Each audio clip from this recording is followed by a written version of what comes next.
ভাই এই লাভ বালিশ কত কইরা? 200 টাকা আপা। ভাই 50 টাকা কম রাখেন, 150 টাকা রাখেন। না আপা 150 টাকা পারবো না। দেখেন না ভাইয়া, বেশি না তো, মাত্র 50 টাকা কম করতে বলতেছি, দেখেন না ভাইয়া প্লিজ। 150 টাকা কম হয়ে যায়। দেখেন না প্লিজ। তারপরও ভাই এটার দাম কত? আপা 250 টাকা। 250 টাকা হস্ত হইতে হলো, 250 টাকা দিছি, সুন্দর এই বালিশটা। আচ্ছা ভাইয়া আমার এটা 200 টাকায় দিচ্ছি, নেন। না আপা 250 টাকার নিচে 1 টাকাও কম হবে না।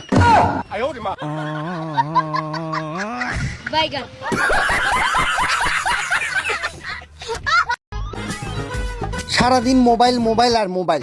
মোবাইলটা বন্ধ করে মাঝে মধ্যে তো আমার সাথে সুখ দুঃখের আলাপ করতে পারো নাকি?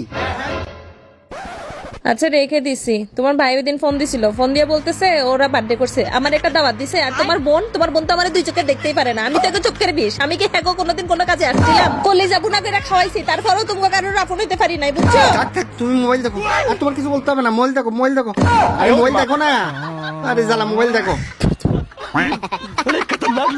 তুমি তো বললা তোমার সাথে আলাপ করার জন্য। আশ্চর্য। মা, বিড়ালদেরকে খাওয়ায় কি লাভ? তারা তো ঘরের কোনো কাজ করে না, কিছুই করে না। তুইও তো ঘরের কোনো কাজ করস না, কিছু করস না, তারপরেও তো তোরে পালতেছি নাকি? बात कुछ समझ न आए, कमी का हमने पाई। জানো আমগো বংশ না জমিদার বংশ। আমার বাবা জমিদার ছিল, বাপ দাদা সব জমিদার, আমিও জমিদারের ঘরের জি। তো ঘর কি জমিদারে আছিল? এই যে ঘরটা দেখছো, সিটার চেয়ে বড় আঙ্গর রান্দাঘর রই। আচ্ছা তোর রান্নাঘর খারাপ।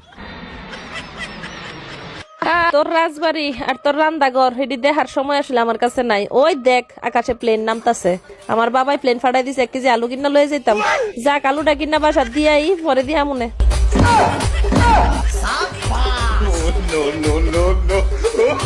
কোন দুঃখে যে তাই লাগে আমার তো যাই বিমানে করে বলে আলু আনতে যাই, কি এটা কোনো কথা?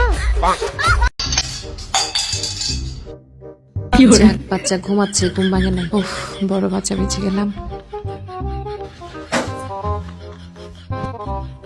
বাপরে, এবারও বেঁচে গেছি অল্পের জন্য, ঘুমটা ভাঙে নাই। আয় হায়, এইবারেও বেঁচে গেছি বাবা গো। অনেক ক্লান্ত, একটু রেস্ট করে নি সারাদিন পরে। উফ। No, no, no, no.